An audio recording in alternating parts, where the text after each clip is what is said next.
ഇപ്പോൾ നമ്മൾ ഇടപ്പള്ളിയിൽ നിന്ന് കേട്ട വാർത്ത, പന്തയം ജയിക്കാൻ ഗുഡ്സ് ട്രെയിനിന് മുകളിൽ കയറിയ യുവാവിന് ഷോക്കേറ്റ് ഗുരുതരമായി പരിക്കേറ്റുവെന്നാണ്.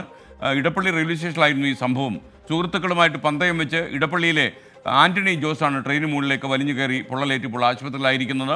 അശ്വിൻ പാലാഴി കൊച്ചിയിൽ നിന്ന് കൂടുതൽ വിവരങ്ങളുമായി നമുക്ക് ഈ വാർത്തയ്ക്ക് പിന്നാലെ. അശ്വിൻ, പറയൂ, എന്താണ് യഥാർത്ഥത്തിൽ സംഭവിച്ചത്? SKN ഏറ്റവും ഒടുവിൽ വരുന്ന വിവരങ്ങൾ അനുസരിച്ച് ഇതൊരു വിദ്യാർത്ഥിയാണ് എന്നുള്ളതാണ് മനസ്സിലാക്കുന്നത്. ആന്റണി ജോസ് ഇടപ്പള്ളി സ്വദേശിയാണ്. 17 വയസ്സ് മാത്രമാണ് ഈ വിദ്യാർത്ഥിക്ക് പ്രായമുള്ളത്.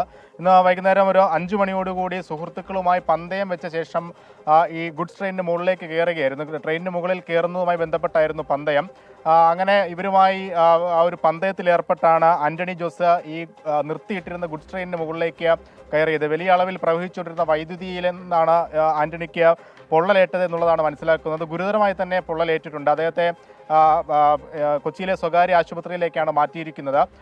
ആന്തരിക അവയവങ്ങൾക്ക് പൊള്ളലുണ്ട് എന്നുള്ളതാണ് നമുക്ക് ആശുപത്രിയിൽ നിന്ന് മനസ്സിലാക്കാൻ കഴിയുന്നത്. അത് ഗുരുതരമായി തന്നെ ഉണ്ടായിട്ടുണ്ട് എന്നുള്ളതാണ് മനസ്സിലാക്കുന്നത്. ഇപ്പോൾ തീവ്രപരിചരണ വിഭാഗത്തിലാണ് ആന്റണി ചികിത്സയിലുള്ളത്. എന്തായാലും RPF അടക്കം ഇതുമായി ബന്ധപ്പെട്ട മറ്റ് അന്വേഷണങ്ങളിലേക്ക് കടക്കുകയാണ്. ഏത് സാഹചര്യത്തിലാണ് ഈ വിദ്യാർത്ഥികൾ പ്രവേശനമില്ലാത്ത സ്ഥലത്തേക്ക് കടന്നത്, ആരുടെ കണ്ണുവെട്ടിച്ചാണ് അവിടേക്ക് പോയതടക്കമുള്ള കാര്യങ്ങൾ RPF ഇപ്പോൾ പരിശോധിക്കുന്നുമുണ്ട്. ഓക്കെ, അശ്വിൻ പാലാഴിയാണ് വിവരങ്ങൾ നൽകിയത്. ഇപ്പോൾ പ്രായത്തിന് അതീതമായി കുട്ടികൾക്ക് ബുദ്ധിയുണ്ട് എന്നത് നേരാണ്. അതുകൊണ്ട് തന്നെ അവർ കാണുന്ന സിനിമകളും അതേപോലെ OTT പ്ലാറ്റ്ഫോമിലൊക്കെ കാണുന്ന പല കില്ലർ ഗെയിമുകളും ഒക്കെ തന്നെ ഇവർക്ക് ഒരു വലിയ വില്ലന്മാർ ചെയ്യുന്ന പണികളൊക്കെ ചെറുപ്രായത്തിൽ ചെയ്യാൻ കഴിയുന്ന ചില കുട്ടികളുണ്ട്. എന്നാൽ നിയമങ്ങൾ അനുസരിച്ച് ഇവരെ ഒരു വില്ലനാക്കി നമുക്ക് ചിത്രീകരിക്കാനും കഴിയില്ല. പക്ഷേ എന്താണ് ഇതിനൊരു പോംവഴി എന്ന് ആലോചിച്ചാൽ നമുക്ക് ഒരു എത്തും പിടിയും കിട്ടിയില്ല. നിയമത്തിൻ്റെ വഴിയിൽ പോവുകയാണെങ്കിൽ കുട്ടികളിതൊന്നും ചെയ്യാൻ പാടില്ലാത്തതാണ്.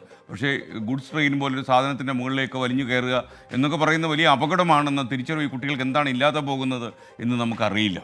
സായിറാം പറയും, നിങ്ങൾ എന്തിനാണ് ചുമ്മാ ഈ KSEB കുറ്റം പറയുന്നത്? അവർ രണ്ടാം കിട പൗരന്മാരാണോ എന്ന് ചോദിക്കുക. നമ്മളൊരിക്കലും KSEB കുറ്റം പറയുന്നില്ല.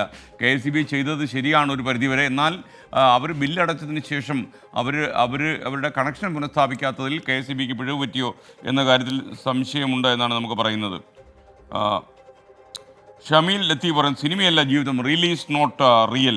ഹീറോയിസം കാണിക്കാൻ നിന്നാലേ മരണം തന്നെ വന്ന് കൊണ്ടുപോകുമെന്ന് വരെ വാൺ ചെയ്യുന്നു നമ്മുടെ പ്രേക്ഷകർ.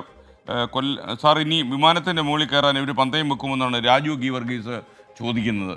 അപ്പോൾ അറിയില്ല, കാരണം കുട്ടികൾക്ക് ഇതിൻ്റെ ഒരുപക്ഷെ ഇതൊക്കെ ആലോചിക്കും. ഈ സാഹസിക യത്നങ്ങളിൽ ഏർപ്പെടുന്ന പല ആളുകൾക്കും പലപ്പോഴും ഇതിൻ്റെ ദുരന്ത ഫലം എന്തായിരിക്കുമെന്ന് അവർ ആലോചിക്കുന്നില്ല. ഒന്നുകിൽ അവർക്കത് അറിയില്ല, അതല്ലെങ്കിൽ അവരതിനെക്കുറിച്ച് ബോധേഡല്ല എന്നുള്ളതാണ്. ഇപ്പോൾ ഇന്ന് തന്നെ വാട്സപ്പിൽ ഒരു സഹോദരി എനിക്ക് അയച്ചെന്ന ഒരു സന്ദേശം, ഒരു കാറിലിങ്ങനെ പോകുന്ന സമയത്ത് കാല് മാത്രമേ കാറിൻ്റെ ഉള്ളിലുള്ളൂ, ബാക്കിയെല്ലാം പുറത്തോട്ടിട്ട് രണ്ടുപേരും യാത്ര ചെയ്യുന്നത്. അപ്പോൾ ഇങ്ങനെയുള്ള വാർത്തകളൊക്കെ കേരളത്തിൽ ഇപ്പോൾ സാധാരണ കാഴ്ചയായിട്ട് മാറുന്നു.